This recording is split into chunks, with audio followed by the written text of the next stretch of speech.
99.5 The X.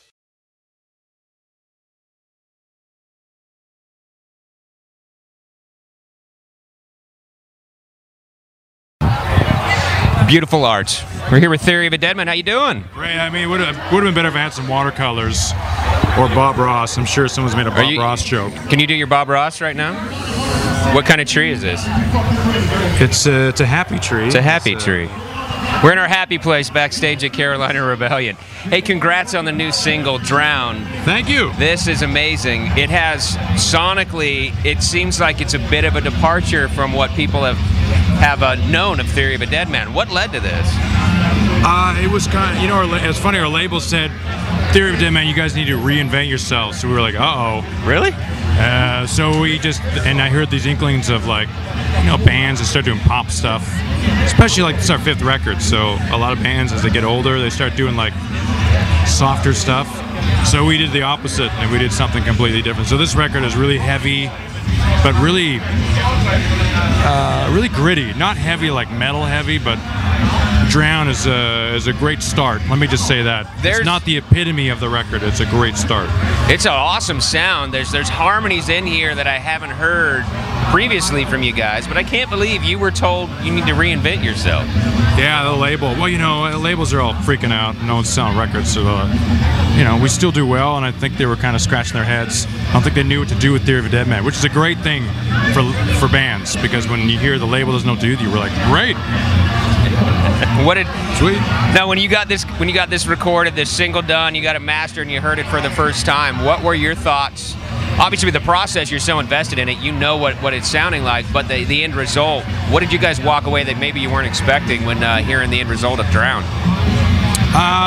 That it was a great summer song. Yeah? It's kind of the most ironic summer song of all time. It's about just going to the beach, going out for a swim, and then just drowning.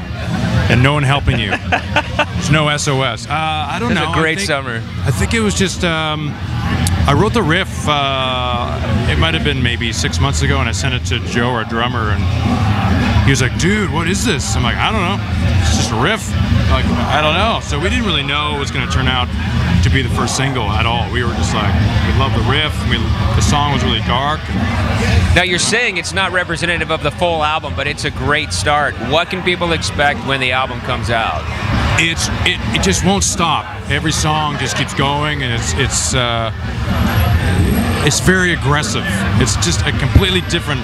It's a right turn for Theory of a Deadman. But I was listening to. We're still getting it mixed. I think we got 7 or 8 songs mixed so far. And I listened to all of them that are mixed on the way to the airport yesterday, and it just keeps going and going and going. And there's no letting up, which is nice because Theory of a Deadman, we're kind of known for a rock song, and then something a little nicer, and then a rock song. And this record is just like it's like a Scud missile. Hell yeah! I don't know. I guess Scud's kind of old, but.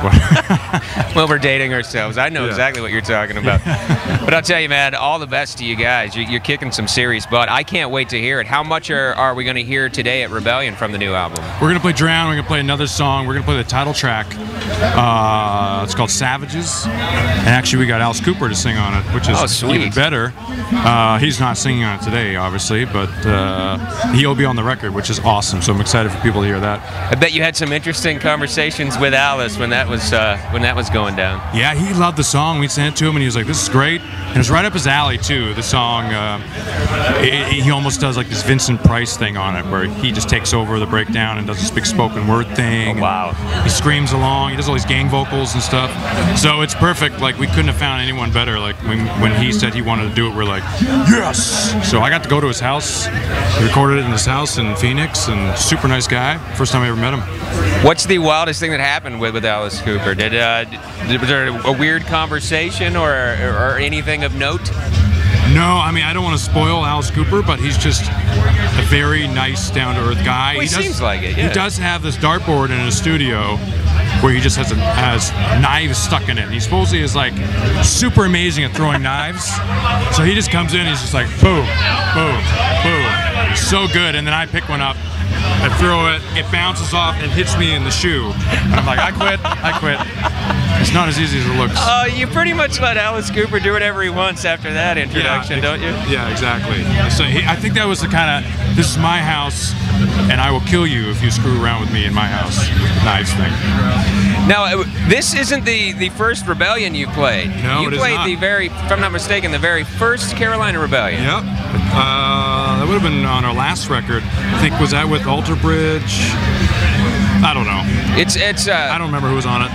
Well, I'll tell you, man. I remember that we chatted backstage then, and you guys kicked serious butt out there. And then to have this evolution, so to speak, maybe even forced upon you. I'm curious to know, with what you're bringing to the table with the new album, and then taking it out on tour. You already have ideas and directions you're thinking, hey, this is where we see Theory going?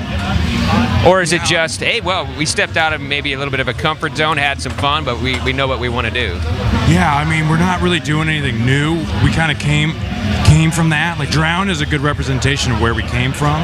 Okay. Because when we were growing up, you know, the kind of music we listen to is really a good representation of Drown and some of the stuff you're going to hear on the new record. I think what happens when we got signed and we started making music, albums like Scars and Souvenirs, which was big for us, we started kind of changing, and I think when we got to this record, we're like, whoa, let's go back to where we came from, which is just like four guys in a dark basement drinking beer and just playing really loud, and that's exactly what it sounds like. So it's awesome. So this demand from the label turned into a returning to your roots kind of a thing. We just did the opposite. They wanted something from us, and we're like, F you, and we did the opposite. Yeah. That's awesome. I really appreciate it. I can't wait for it, man. It's great. I'm excited for you to hear it. We can't wait to hear it, and I can't wait to hear what you're going to bring to the table this afternoon. Thank you so much, man. Thank you. Theory of a Deadman, backstage, Carolina Rebellion.